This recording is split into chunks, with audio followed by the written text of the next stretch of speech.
Since the texture layer basically does the same work as the render tree, it makes sense that a lot of the UI is similar. For example, we have the same recycle and lock modes as the render tree. And also we can expect different components of the object selected.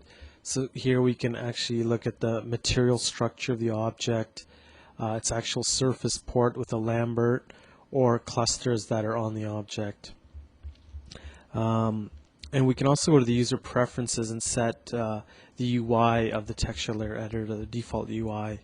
So I'm just going to create a default layer just to give us something to look at there. So what we can do is actually reorder the direction that the layers stack up, top to bottom or bottom to top.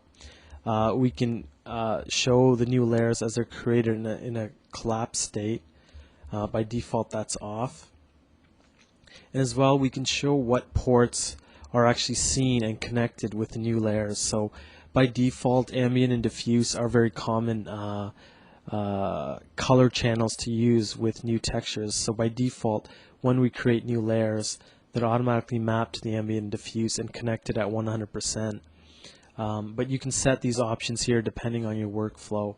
And we've got some controls for the thumbnail size. So this is pretty handy if you want to create a custom layout for the texture layer editor and build a larger view for your icons so you have more of a compositing style layout. You can also adjust the width of the different columns in the same way. You can always also go in here and interactively adjust these settings. So there's a lot of that kind of work been done with the UI. Drag and drop is supported between icons.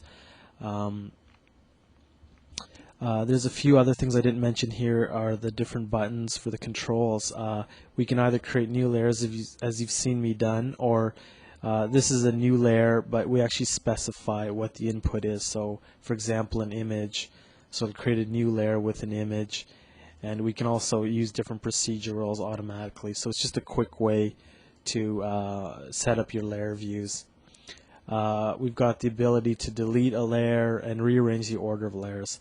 And we'll get into more detail on with those with the production example, which we'll look at next.